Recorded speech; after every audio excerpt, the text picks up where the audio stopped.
This concept will be repeated in UPSC pre 2024 production possibility frontier के ऊपर economy के section से इस बार यूपीएससी की प्री में सवाल आने की मैक्सिमम प्रोबेबिलिटी है।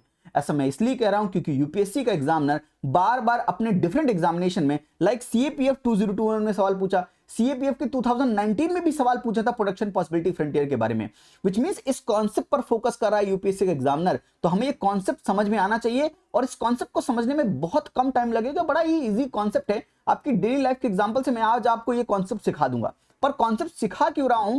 क्योंकि हम ट्रेडिशनली ऐसे कॉन्सेप्ट पढ़ते नहीं है। इकोनॉमी जब मैं आपको पढ़ाता हूं या नॉर्मली कोई और टीचर पढ़ाते हैं तो ट्रेडिशनली ये कॉन्सेप्ट नहीं पढ़ाते हैं। लेकिन हम ये कॉन्सेप्ट क्यों पढ़ रहे हैं? क्योंकि यूपीएससी का एग्जामिनर इस कॉन्सेप्ट पर फोकस कर रहा है। जैसे पिछली वीडियोस में आपने देखा होगा, मैंने आपको inflationary gap and recessionary gap के बारे में सिखाया, जीडीपी पोटेंशियल के बारे में सिखाया। मैंने वो चीज इसलिए बताई क्योंकि यूपीएससी में सीडीएस में सवाल में पूछा था इन्फ्लेशनरी एंड रिसेशनरी गैप के बारे में, एनसीएपीएफ में पूछा था।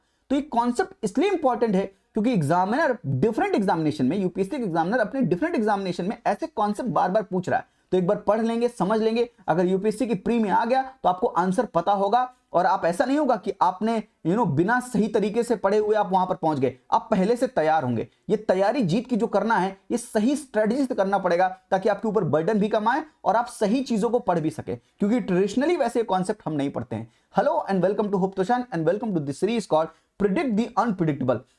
यूपीएससी की प्री को प्रिडिक्ट करने निकले हैं, पर याद रखिएगा ये गेम हम रैशनैलिटी के बल पर खेल रहे हैं। God is rational and rational is God. अगर ये समझ लेंगे तो रैशनैलिटी का हाथ पकड़कर आप चलेंगे तो यूपीएससी की प्री में आपको सक्सेस जरूर मिलेगी। इसलिए याद रखिए, ऐसे कॉन्सेप्ट हम नॉर्मली नहीं पढ़ते हैं, पर एग्जामिनर बोल रहा है कि कॉन्सेप्ट पढ़िए और इनको तैयार करके आइएगा, क्योंकि अगर मैंने प्री में पूछ लिया तो आप बिल्कुल आपको पता नहीं होगा कि ये सवाल कहां से आ गया, फिर वो आपके लिए शॉक फैक्टर की तरह काम करेगा। पर अगर हम पढ़ के जाएंगे तो ये शॉक आपको नहीं लगेगा, ये शॉक आप एब्जॉर्ब कर लेंगे। आइए समझते हैं प्रोडक्शन पॉसिबिलिटी फ्रंटियर क्या है आपके ही डेली लाइफ एग्जांपल से। मैं कहता हूं कि आप दिन में लेट से 8 आवर्स पढ़ेंगे, आपके पास 8 घंटे ही पढ़ने की आपकी पोटेंशियल है। 8 आवर्स आप स्टडी कर सकते हैं, बाकी टाइम आप जो करते हैं वो करिए, लेकिन 8 आवर ही आप पढ़ सकते हैं। और मैंने आपको बोल दिया कि इन 8 आवर्स में या तो आप पॉलिटी पढ़ सकते हैं या तो आप इकोनॉमी पढ़ सकते हैं। अब आपके पास डिफरेंट पॉसिबिलिटीज हैं। जैसे 8 आवर्स आप पॉलिटी पढ़ सकते हैं, 0 आवर इकोनॉमी पढ़िए, पहली पॉसिबिलिटी। दूसरी possibility 6 hour polity, 2 hours economy. Third possibility 4 hour polity, 4 hour economy. Fourth possibility 2 hour polity, 6 hour economy. Last possibility 0 hour polity and 8 hours economy. आप पॉइंट में भी कर सकते हैं कि 6.5 hours polity, 1.5 hours economy, point में भी। मैंने for easy, not to complicate anything, मैंने ऐसे नंबर लिए हैं। लेकिन आप पॉसिबिलिटी समझ रहे हैं, इनका समेशन 8 आना चाहिए क्योंकि आपके पास सिर्फ 8 आवर्स हैं। तो अगर इन पॉसिबिलिटी को मैं किसी ग्राफ पर बना लूं, जैसे कि इस ग्राफ पर बना लूं जिसके एक्स एक्सिस पर पॉलिटी है, वाई एक्सिस पर इकोनॉमी है, और उन पॉइंट्स को मैं यहां पर प्लॉट कर लूं, जैसे कि 0 hours economy and 8 hours polity, तो ये पॉइंट बन गया। 6 hour economy and 2 hours polity, 4 hour polity and 4 hour economy, 2 hour polity and 6 hour economy, 0 hour polity and 8 hours economy. तो मैंने इन पॉइंट्स को इस ग्राफ पे ड्रॉ करके एक लाइन बना ली। यस, आप पॉइंट्स में भी लेंगे, वैसे भी लाइन बना सकते हैं। मैंने एक लाइन बना ली। ये लाइन क्या है? ये 8 आवर्स की लाइन है जहां पर आप डिफरेंट कॉम्बिनेशन पॉलिटी और इकोनॉमी की ट्राई कर रहे हैं। यस, तो अगर मैं आपसे कहूं कि इस ट्राइंगल के अंदर जितनी भी पॉसिबिलिटी हैं वो सब आप कर सकते हैं। These possibilities are attainable. Attainable मतलब आप ये कर सकते हैं, जैसे कि क्या आप 4 hour polity and 2 hour economy पढ़ सकते हैं? Answer is yes. क्या आप 2 hour polity and 4 hour economy पढ़ सकते हैं? Answer is again yes. तो आप क्या डिफरेंट यहां पे जितने भी पॉइंट्स हैं, क्या ये सब आप अटेन कर सकते हैं? बिल्कुल कर सकते हैं। लेकिन याद रखिए, अगर आप 2 hour polity and 2 hour economy पढ़ेंगे तो आप सिर्फ 4 आवर्स पढ़ रहे हैं, विच मींस आप 8 आवर्स नहीं पढ़ रहे हैं। अगर आपको 8 आवर मैक्सिमम एफिशिएंसी से पढ़ना है तो इस लाइन पर किसी भी एक पॉइंट को चुन लीजिए, उस पॉइंट पर आएंगे तो आप मैक्सिमम पॉलिटी और इकोनॉमी के बीच में अपना टाइम डिस्ट्रीब्यूट कर पा रहे हैं, विच मींस कि ये जो ट्राइंगल के अंदर की चीजें हैं ये सब अटेनेबल हैं। लेकिन अगर ये ट्रायंगल की बुलेट से मैं बाहर की चीज मान लूं कि 6 आवर आप पॉलिटी एंड 4 आवर इकोनॉमी पढ़ोगे, विच मींस आप 10 आवर पढ़ रहे हो, पर 10 आवर इज नॉट अटेनेबल, क्योंकि मैंने आपको बोला है कि सिर्फ आप 8 आवर्स ही पढ़ सकते हैं। विच मींस इस ट्राइंगल के बाहर की जो चीजें हैं वो अनअटेनेबल हैं, आप उनको कर नहीं सकते हैं, वो अटेन नहीं कर सकते हैं। पर इस ट्राइंगल के अंदर की जितनी चीजें, जितनी भी पॉसिबिलिटीज हैं, आप वो सब पॉसिबिलिटी अटेन कर सकते हैं। अगर ये देखें, जैसे जैसे आप राइट में जाते हैं, ये कैसे, इसका स्लोप कैसे, स्लोप डाउनवर्ड स्लोप है। जैसे जैसे आप राइट की तरफ आते हैं, ये स्लोप कैसा है? डाउनवर्ड स्लोप है। और ये स्लोप के अंदर जितनी चीजें हैं ये सब आप पॉसिबिलिटी ट्राई कर सकते हैं, ये पॉसिबिलिटीज आपके पास हैं, ये अटेन कर सकते हैं। अगर मैं कहूं कि पॉलिटी इकोनॉमी की जगह पर आप व्हीट और राइस रख दीजिए, एक फील्ड है, कितना फील्ड पर व्हीट प्रोड्यूस करना है, कितने फील्ड पर राइस प्रोड्यूस करना है, वैसे कॉम्बिनेशन आप बना सकते हैं, बिल्कुल बना सकते हैं। क्या उसकी ऐसी लाइन बनेगी? बिल्कुल बन सकती है। क्या उसके अंदर जितनी चीजें होंगी क्या वो अटेनेबल होंगी? Answer is yes. इसी को हम बोलते हैं प्रोडक्शन पॉसिबिलिटी फ्रंटियर, क्योंकि ये फ्रंटियर है, इसके बाहर जाएंगे तो अनअटेनेबल है, इसके अंदर रहेंगे तो अटेनेबल है। इसी को हम बोलते हैं production possibility frontier. I hope कि ये कॉन्सेप्ट आपको समझ में आया। आइए अब यूपीएससी के सीएपीएफ 2021 का ये सवाल लगाते हैं। अगर ये सवाल लगा लेंगे आप, इसका मतलब है कि कॉन्सेप्ट आपको समझ में आ गया। विच of the following statement about production possibility frontier is not correct? Incorrect. तो अगर आपको डेफिनेशन चाहिए तो जाहिर सी बात है इसमें 3 स्टेटमेंट करेक्ट होंगे, वही प्रोडक्शन पॉसिबिलिटी फ्रंटियर की डेफिनेशन भी बन जाएगी और आपको समझ में भी आ जाएगा। चाहे तो आप लिख भी सकते हैं। Production possibility frontier, production possibility frontier slopes downward to the right as the resources are limited. Answer is yes, resources are limited. And वो स्लोप कैसे था? स्लोप डाउनवर्ड स्लोप था। यानी ये स्टेटमेंट एकदम सही है प्रोडक्शन पॉसिबिलिटी फ्रंटियर के बारे में, मतलब ये स्टेटमेंट सही है लेकिन नॉट करेक्ट पूछा, तो ये आंसर नहीं है। The different combination of various goods and services given the available resources and the technology are denoted by the production possibility frontier.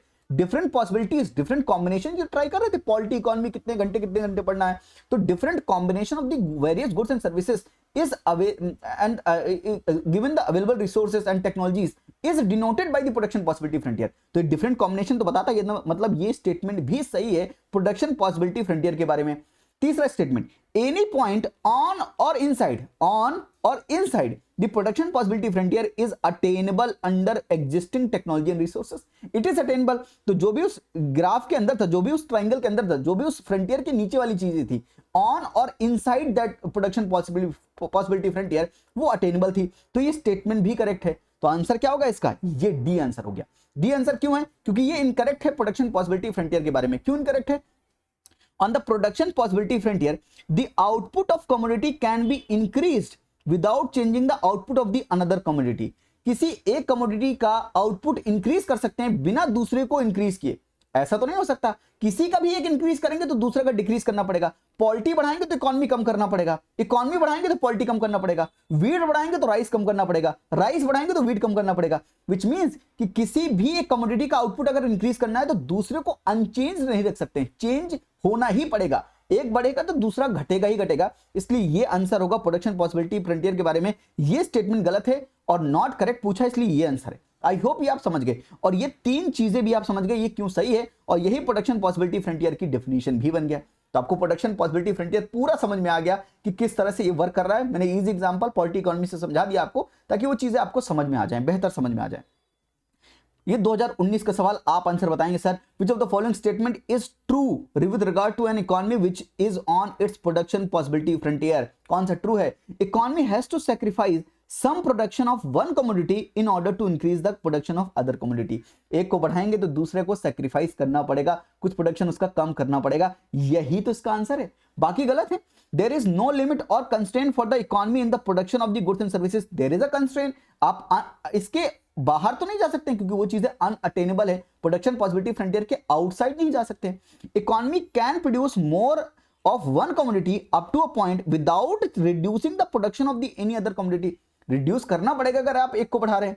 The production possibility frontier is an upward sloping curve. It is not a upward sloping curve, it is a downward sloping curve. As you move right it is a downward sloping curve. That means ये भी गलत है, ये भी गलत है, ये भी गलत है। तो आंसर क्या हुआ? Answer is a. UPSC CAPF 2019 में भी सवाल पूछा एंड 2021 में भी सवाल पूछा, 2019 में भी, 2021 में ये प्रोडक्शन पॉसिबिलिटी फ्रंटियर के ऊपर सवाल पूछा। आई होप कि कॉन्सेप्ट छोटा कॉन्सेप्ट है, इजी कॉन्सेप्ट है और आपने पढ़ लिया तो अब आपसे गलती नहीं होगी। ऐसे ही अगर इकोनॉमी के बेहतरीन कॉन्सेप्ट आपको इजी लैंग्वेज में समझने हैं और आपको यह भी समझना है कि जो ट्रेडिशनली हम नहीं पढ़ाते हैं वो भी हमें पढ़ना जरूरी है, तो इकोनॉमी कोर्स फॉर प्रीलिम्स 2024 के माध्यम से मैं ये इंश्योर कर रहा हूं कि जो भी इकोनॉमी के पर्सपेक्टिव से प्री में इंपॉर्टेंट है वो सारी चीजें कवर की जाए। Smart coverage of pre syllabus में सीडीएस, सीएपीएफ सबके क्वेश्चन कराऊंगा, सभी important current affair and contemporary issues cover करेंगे। मैं चाहता हूं कि आपकी 90% प्लस एक्यूरेसी रहे इकोनॉमी के क्वेश्चन में, ये इंश्योर करने के लिए कोर्स बनाया है। अगर ये कोर्स आप ज्वाइन करना चाहते हैं तो नीचे दिए गए हुए लिंक पर, डिस्क्रिप्शन में जो लिंक है उस पर भी क्लिक करके आप जा सकते हैं, या तो आप www.hopetushan.com पर भी विजिट कर सकते हैं। आई होप, ठीक है, कोर्स ज्वाइन करना ना करना आपकी मर्जी है, लेकिन जो मैं समझाना चाह रहा था इस वीडियो के माध्यम से कि प्रोडक्शन पॉसिबिलिटी फ्रंटियर इंपॉर्टेंट है, इसको पढ़कर जाइएगा। आई होप ये बात आप समझ गए, और ये कॉन्सेप्ट बड़ा इजी कॉन्सेप्ट है, ये कॉन्सेप्ट भी आप समझ गए। आज के लिए इतना ही। थैंक यू, नमस्ते, जय हिंद, अपना ख्याल रखिए।